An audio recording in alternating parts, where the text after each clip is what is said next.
Hey, howdy, and welcome all to the Big and Bright Podcast. My name is Nick. I am not dead, and this here next to me is James. Howdy. Yeah, guys, I really appreciate you guys dealing with my absence. I know it is difficult when all you have is this oafish person that's just kind of bringing you a bunch of nonsense. Whatever. But I'm back. I am restoring integrity and intellect and a certain charm to this podcast that I know has been missed over the past couple of weeks. I do thank you for your patience. I was doing finals. I had a bunch of sick kids. It's been a chaotic several weeks. So James has stepped up. You didn't get struck by lightning by saying all those lies earlier. You know that, right? Subpar stepped up, I would say, but nonetheless gave it the old college try. Yeah. James did. But yeah, we're excited to be back. I'm excited to be back, bringing you guys the news. Congress is in session. So that's great. We got some stuff to talk about there. Texas ledge. Yeah, some Texas legislation that has actually come to the floor. Caused a little bit of controversy. Just tad. Not everybody likes things. And we're going to get to that. But first, we got to talk about the border. I know. Yeah. Like. Subscribe. Yes, subscribe. Share. Ring the bell. Comment. Mm-hmm. Follow us on Twitter. And I guess follow us on Facebook. That's how it works. Follow us on Twitter, Fakebook. That's actually not a bad word. It's real, though. Not a bad concept, yeah. Facebook. Yeah, but the people on it are fake. That's more what I'm going. Oh, that's fair. I feel like I connect better with them than real life. So we're on all the social medias. Please give this a follow. Give this episode a like. And your subscription and comment is well appreciated. But the big thing is share. Well, like the Democrats are trying to do to our country. Share. This particular episode. But yeah, that's good. I think I've lost a little bit of my touch in my absence on segueing into the like, share, and subscribe. So James, you had to kind of be the blunt tool there for a second. Yeah, I appreciate it. Do your job, but it's whatever. That's why I have you on here, man. Just for no nuance, no subtlety, just get to the point. Nonetheless, friends, we have a major issue on the border in several capacity. We've got, this is a crazy story. Man. Oh, man. Intrigue and murder. And I know, it's immigration again. Yeah. It somehow got worse. I have no clue. This is Texas, friends. To be fair, Biden's really doing great. He has made it, even better and better at the border. Sorry. I just threw up in my mouth a little bit. Everything's working exactly how he wants it to. But it's not going to work when Title 42 ends. Now, we've talked about Title 42 on this podcast. Yeah, I got a pause last time we talked about it. Title 42 is essentially the holdover law from the pandemic where you could basically reject an asylum seeker without a trial. Yeah, they could have COVID. Yeah, because they could have COVID, and we don't want people with COVID coming into the country.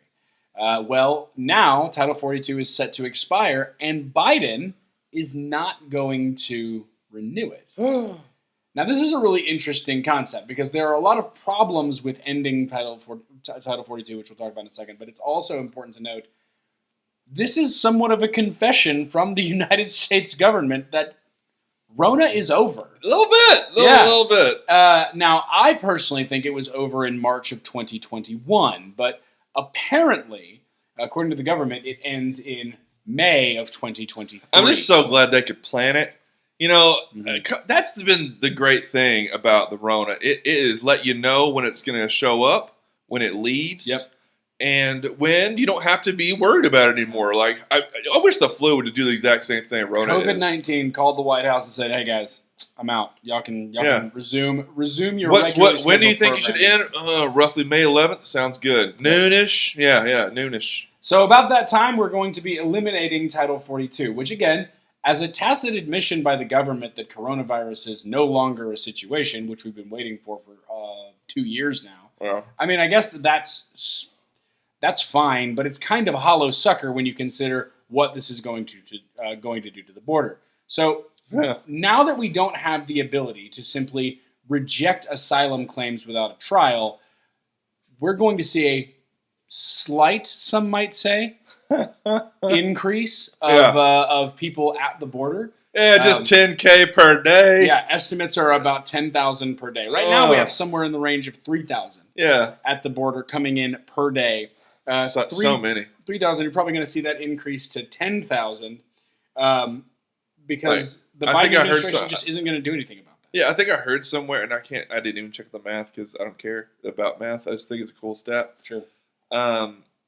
If you do the 10,000 per day, it's like roughly like 3 million ish per year. Mm-hmm. It's an average, of course, but if you do that, it's around 3 million. So we're at 330 million. 330 million. So that's what 1%. Yep. Per year. Yeah, 1% of the American. It's not an population invasion per year. I would like to. Are you kidding me? That's not an invasion. Here's the interesting thing. I'd like to look, and I made this case before. I would like to see how many presidential elections were won or lost by 1% of the vote, or less. But they can't initially vote.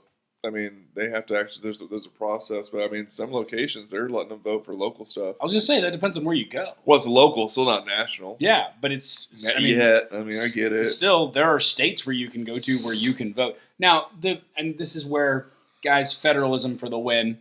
We love federalism on this show, and this is one of the reasons is that when you go to a state that is going to allow basically anyone to vote, that's a state that was already going blue anyway. There are some exceptions to that. I think Ohio is one of those places where that's kind of getting to be a battleground because it's trending a little bit more blue. Ohio kind of waves back and forth between red and blue.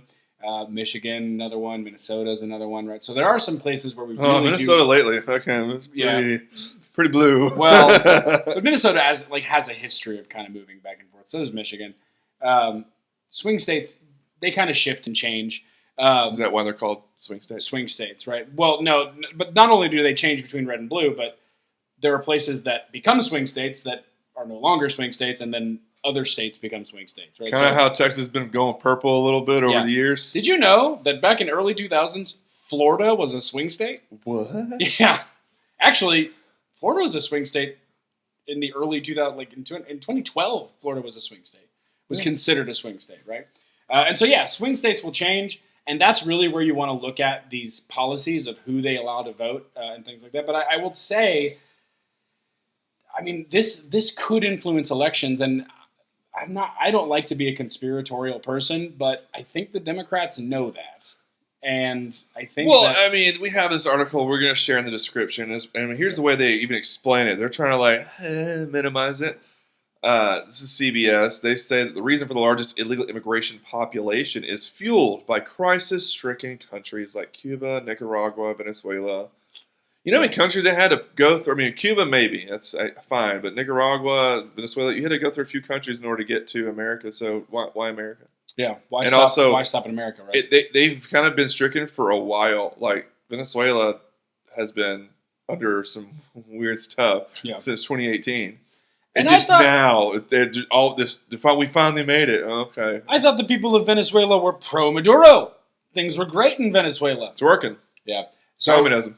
Back when Chavez was 4 or 5 years into his political career, right, as the head of Venezuela, which is not Chavez anymore. It's Maduro, Nicolas Maduro. Yeah.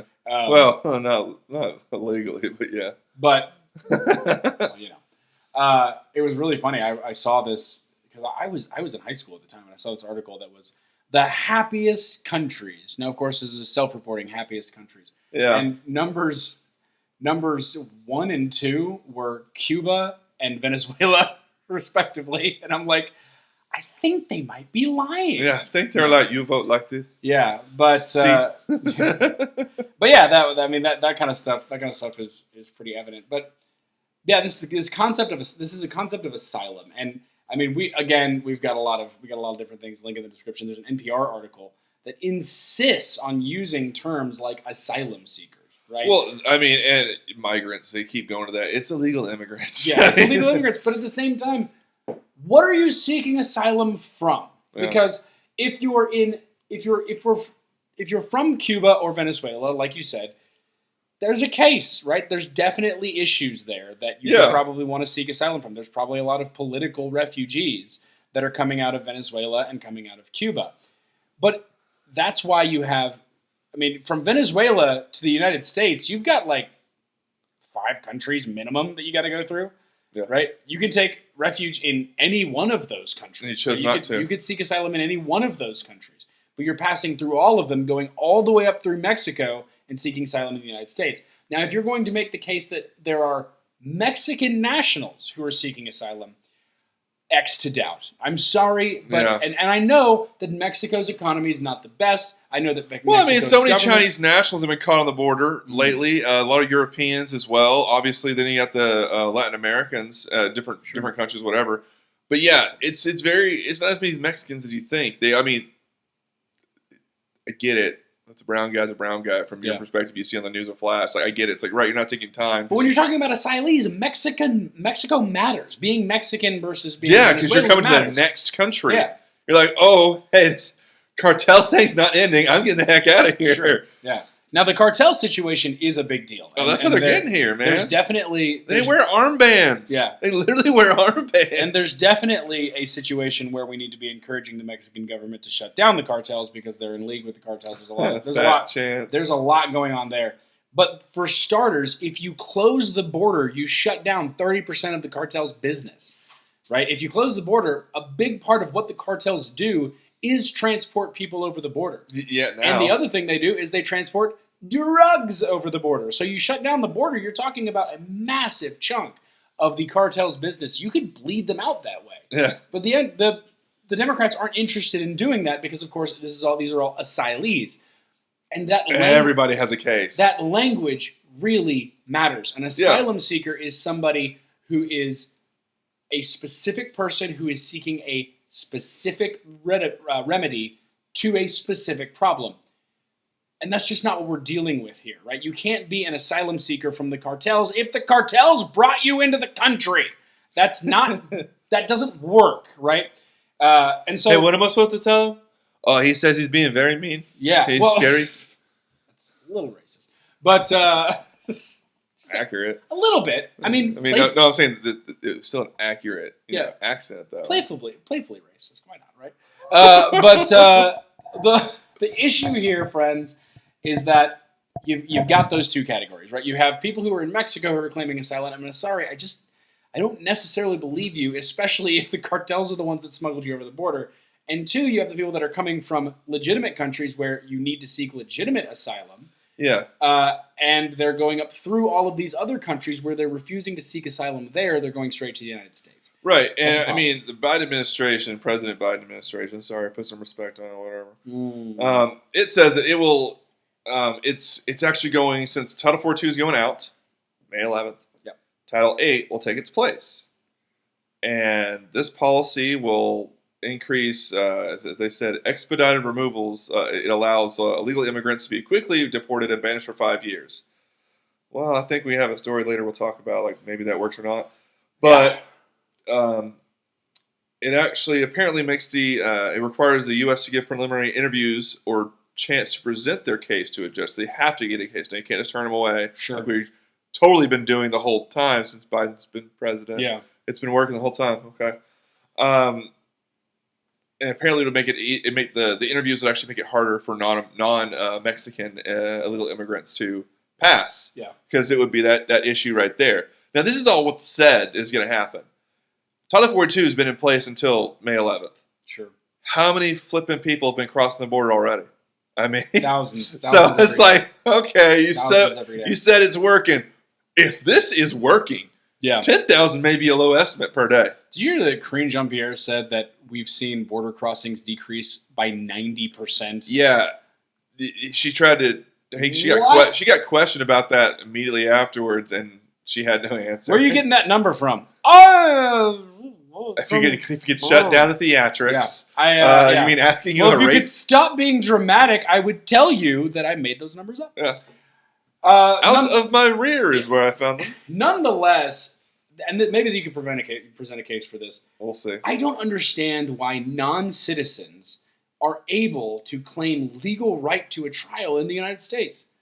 They say, hey, you have to give me a hearing. Why? You're not a citizen. The legal system in the United States is made to benefit the citizenry of the United States. If you're not a citizen, why are you saying you must, by your law, give me a trial? And I understand that certain laws do allow that, but to me, when it comes to the spirit of what the judicial system is in the United States, I think that's really missing the mark. So where am I wrong? Well, here's the thing. It's very easy to get rah, rah, rah about your own country, and especially about America as well. But the laws apply because here's the reason. You're right. It doesn't say we have to. It doesn't actually say we should because they are non-citizens. Mm-hmm. I see your point. Sure. The American flag has been a symbol of freedom since, WW2 and before. Yeah. So that's the reason why that statue of them hoisting the flag is a big deal. Seeing that allows newcomers, outsiders, or your own guys to know, like, hey, it's safe. Yeah. So when they get in, they are still safe. We're not going to execute them. We're not going to. Yeah, we're not going to beat them. We're not going to put them to forced work. We're not. We kind of should, but maybe the labor part because they're here. Yeah. But you have a point when it's just hold your cards to your chest. But because of how America's been, at least, especially over if you really think about it, it's just recent history that fact even exists. We're known as a beacon of freedom. Yeah. And while I'm with you on the taxes, I'm with you on this is BS. We should be not allowing them in. That's the point. So, but once they're in, they do have a certain amount of rights, very limited, but they have a lot more rights than most other people in other countries. So but the thing is that it's specifically the fact that you have to have your case heard before a judge. Right? Yeah. Why not? You could. It's just like anything else. You could always plea out. I'm with you there. So it's stalling the system. That's what it is. Why not say, hey, we're going to have border agents that specialize in this kind of stuff, and they will hear your case that day and determine whether or not we're even going to put you in front of a judge. That would determine, or that would be them permanently increasing the border patrol's population. They're never going to do that. Well, yeah, but that's what they should do. Oh yeah, you can totally say they should, but I'm saying like what are the practical things right now, and this is what it is right now. He won't do that. So this is his way around it, when in fact it's just going to clog it up even more because judges don't hear things quickly. That's the thing is that, yes, you can plead your case for asylum.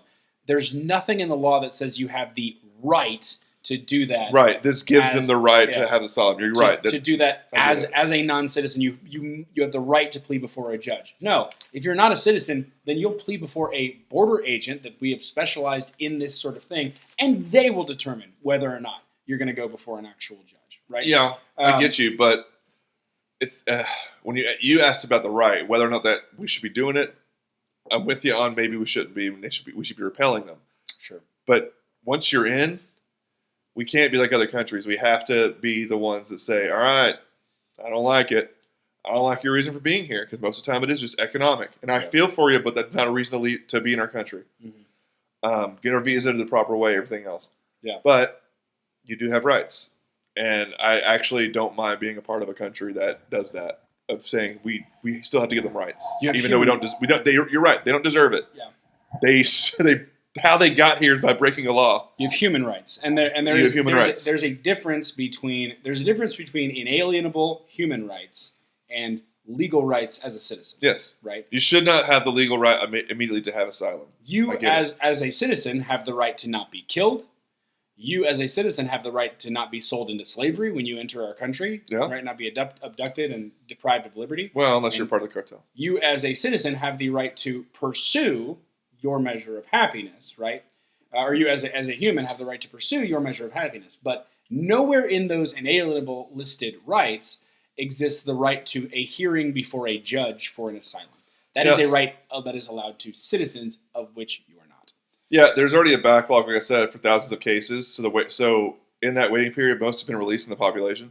Yeah. So they're totally coming back. Yeah. I mean, well, if I go, I have a chance of being told yes or no. If I throw away the government phone once I've secured a good burner phone, sure, I disappear. Yep.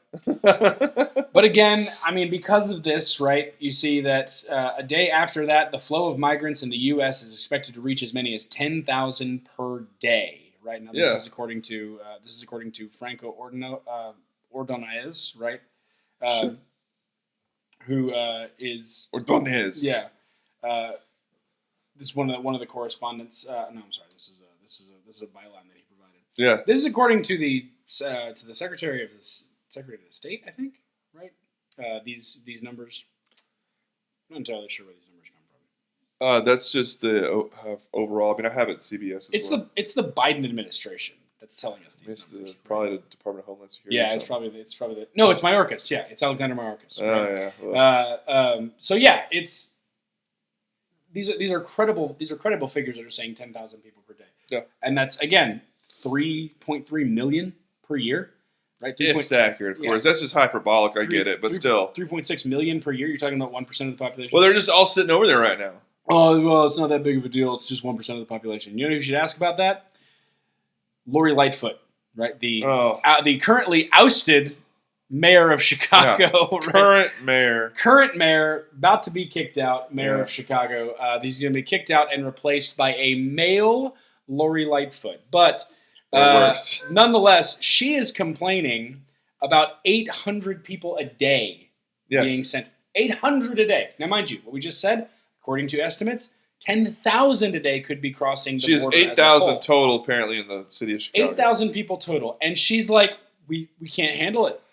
She actually sent a letter to Governor Abbott to stop busing, because remember, we're busing them to sanctuary cities all around the United States. And Chicago is one of them. Yeah. Since 1985. I can actually go into that because I actually looked back around like when they actually did it, and their ordinance is actually pretty funny in my opinion. Yeah. But anyways, she sent a letter to Abbott, and she also called it inhumane and dangerous. Sure. Because Chicago is a welcoming city, but we can't keep up with demand. Yeah. We can't keep up with the demand. And here's the thing. Chicago is a welcoming city. This is according to Lightfoot. Chicago is a welcoming city, and we collaborate with county, state, and community partners to rise to this challenge. But your lack of consideration or coordination in an attempt to cause chaos and score political points has resulted in a critical tipping point in our ability to receive individuals and families in a safe, orderly, and dignified way. This is according to Lori Lightfoot, wrote in a letter to Greg Abbott. Now, you know who isn't considerate or coordinating with the Texas government? Who's that? The government of Mexico. They are not coordinating with us in any capacity, and our people are being brought in. These people are being brought in. We are not informed of their arrival. No one is coordinating with us to attempt to do this in a, humane or dignified way.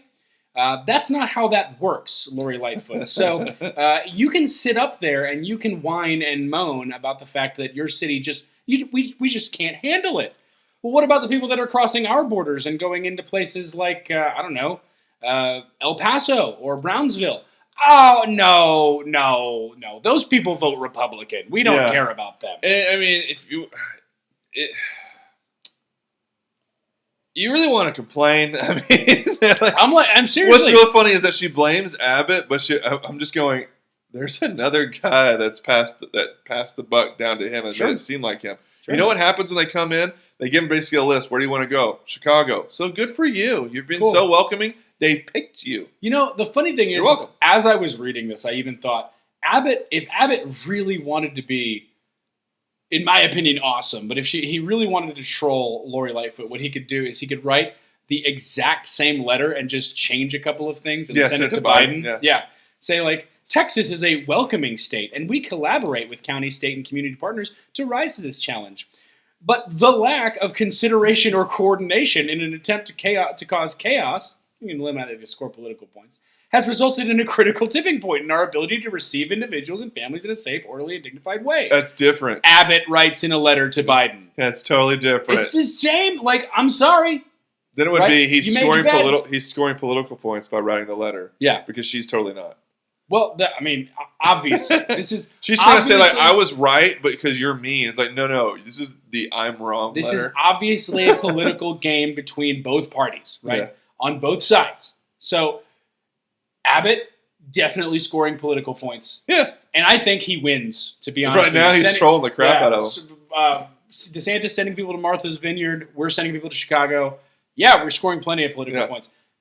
Lightfoot is also trying to score political points with this letter. Right? Yeah. Everyone's trying to score political points. So let's just. And the thing is, it's 8,000, but we don't even know it's 8,000 because I've read Chicago Sanctuary City, like they have like a whole ordinance about this, and it was they're welcoming and they do not ask about your immigration status or disclose that information to authorities, especially not ICE. Because so they're a sanctuary city. So 8,000 may actually be more than 8,000. Mm-hmm. And I actually said, like, are there actually circumstances for, like, when they actually would? Like, come on, you can't say never is never. Mm-hmm. And here's when they would detain them. The only situations in which Chicago will detain undocumented individuals, you see the language there already, are if they are wanted on a criminal warrant by local or federal authorities. So we're not going to report to ICE, but ICE is going to let us know if you're wanted. Yeah. Yeah. So wait, how's that work? Yeah. Well, if they're wanted by federal authorities, who we will not inform of their presence, then we'll send them out. So yeah. I mean, but you kind of mentioned it. I mean, Lori Lightfoot's an easy attack because she's just a whiner. But I mean, really, we can just compare it. An easy comparison is El Paso. Yep. I mean, it's nowhere near as big as Chicago, and they're kind of handling it, but not really well. I mean, I mentioned it, right? Yeah. I mentioned El Paso. Right, but I mean, still, they declared another state of emergency this past week. For at least 7 days, they have to let the city vote on it to get 30 days. Okay, this drives me bananas. Yeah. Right? Because Leeser, I think it's Francisco Leeser? Yeah, something like that. No, I don't know. Anyway, so the mayor of El Paso, Oscar Leeser, right, is the mayor of El Paso, and he has declared a state of emergency. Mm-hmm. Now, I've already covered that the Constitution, if there is an emergency, that gives the states kind of not really the right to do things themselves, but it gives them an appeal for the United States to deal with a state of emergency. Yeah. Or an invasion, right? An invasion was the language that. I mean, I think Abbott at the time was discussing with the governor of Arizona. Still is an invasion, right? Yeah, exactly. Right. Say we'll call it an invasion. That forces the federal government to intervene because we're using that language. Not necessarily, but declaring a state of emergency is encouraging Biden to intervene. Now, how would you imagine Biden should intervene if the emergency is we have too many immigrants coming across the border too quickly? How should Biden intervene?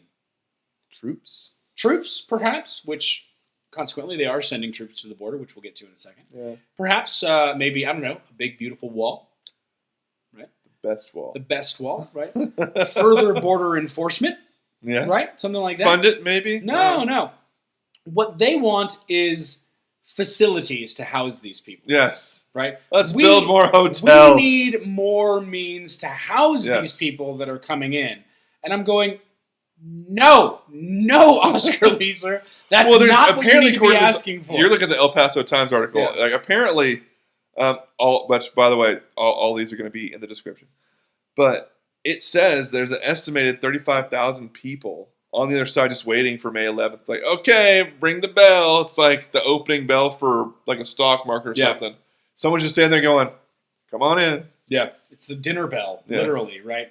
And you got people coming in and now, we need to be able to house these people. No, you need people down there saying, go away. Walk away.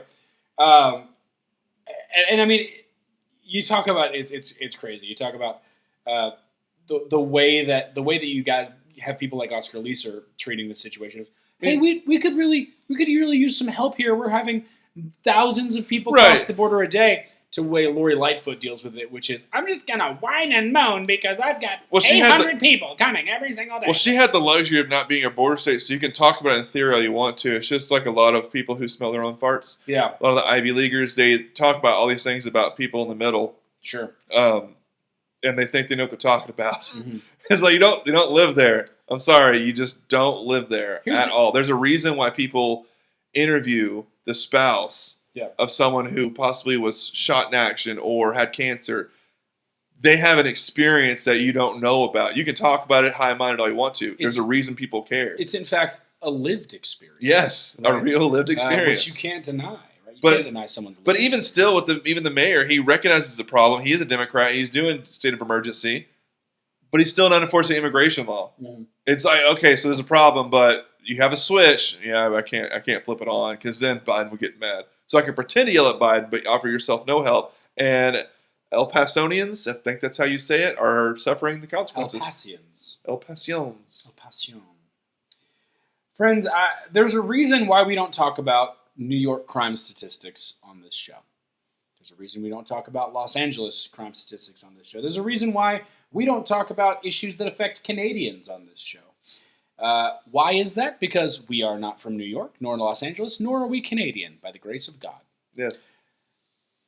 if you're not from a border state, you don't know what you're talking about. I understand that there's ways like you can be informed on these things and you can understand at an academic level how this works. But if you're not in these places that are being directly affected by this issue, if you're sitting there in Minnesota, right, which is a border state, wrong one, but it is a border state, right? If you're sitting there in Minnesota or Indiana or Ohio and saying that you know how people in Texas are being affected by the border influx, you don't know what you're talking about. Yeah.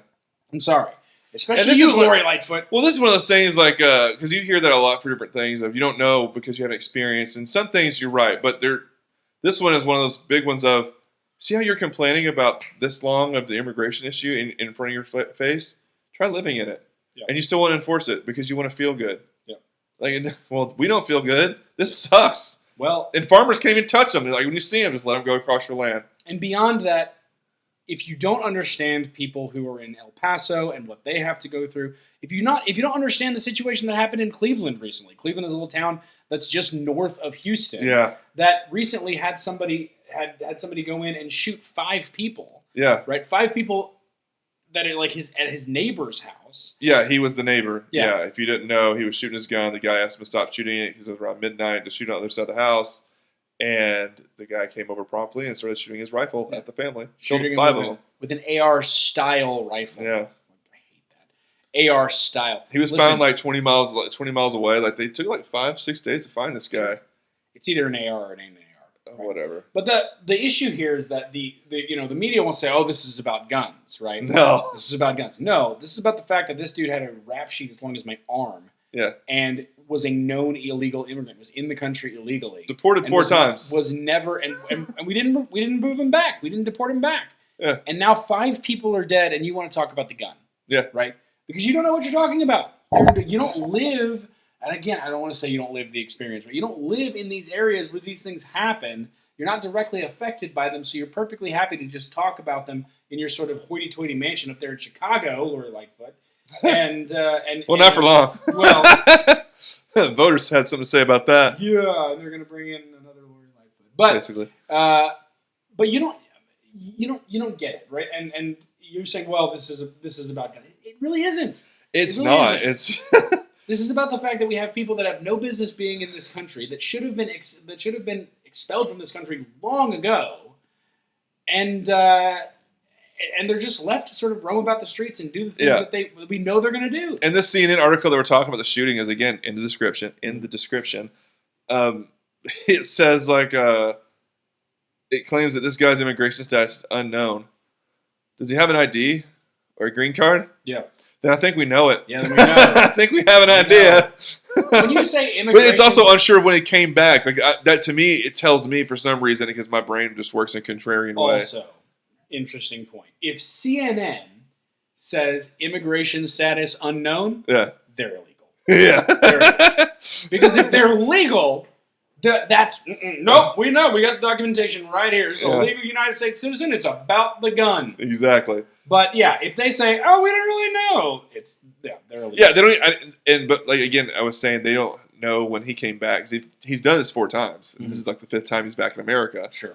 And in the article, it says it's unknown at the moment, at least when I read it yesterday, that they have no idea when he came back into America.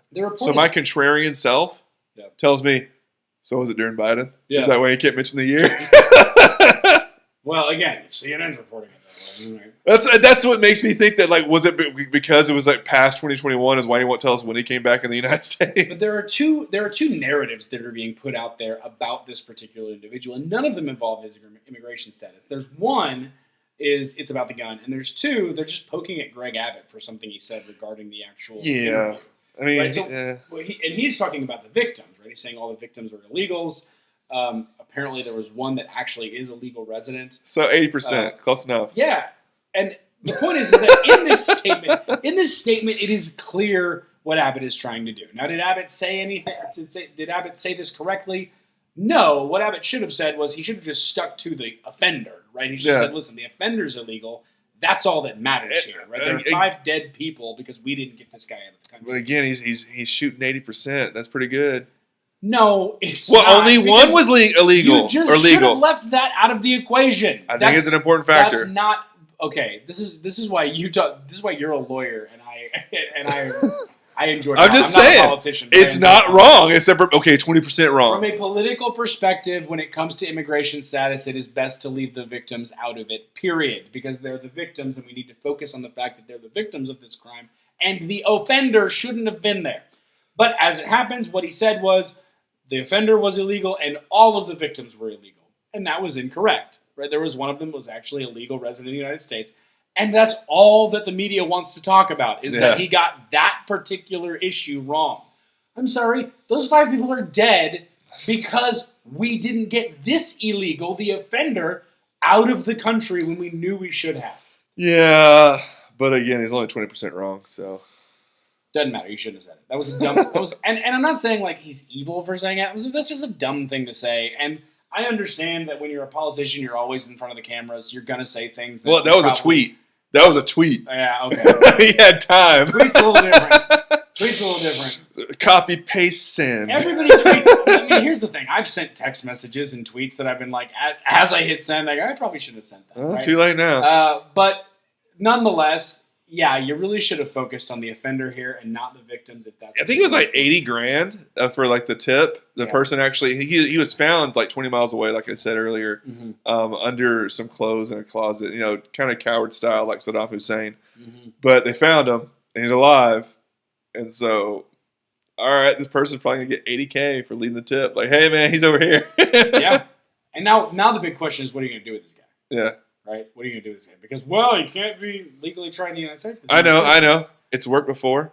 Deport him. It's going to work. Right. It's going to work this time. This time it's going to stick. He won't be back. This time we're certain of it. He won't be back. He pinky swore, I heard, in the proceedings. I don't know, man. And I know that this would be just an abysmal, grievous injustice of the law. But my thing is, if you're illegal and you are convicted of murder, we don't extradite.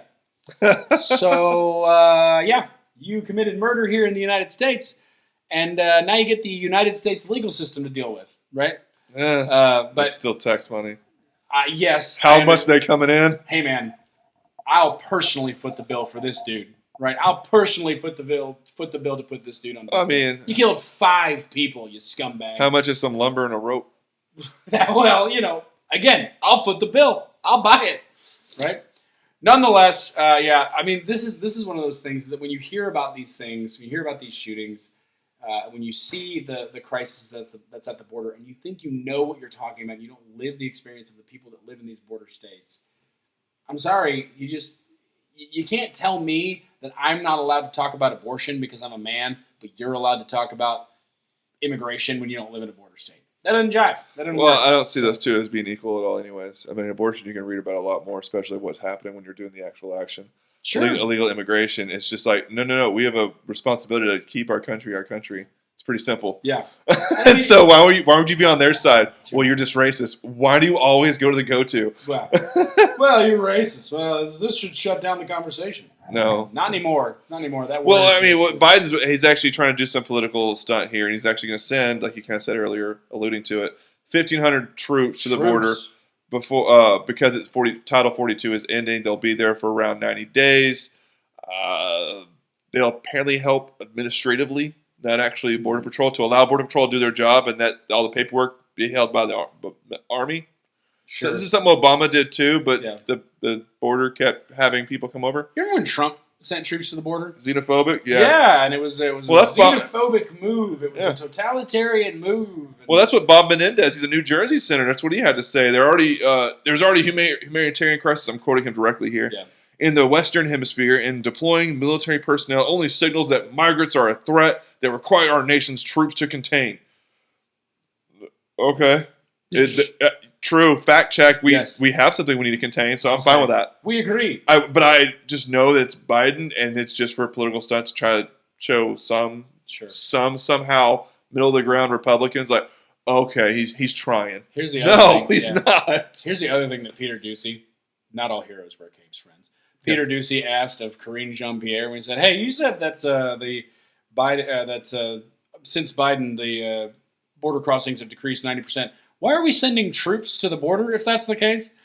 I think This that's guy actually, again. I think that's actually when she told him to not be so dramatic. Yeah, it's like "Listen, this guy again. Why Here are we we go. sending troops if there's no emergency? It's fine. And we're also going to set up patrols. Yeah. Okay, wait, hold on. What was that last Yeah. part?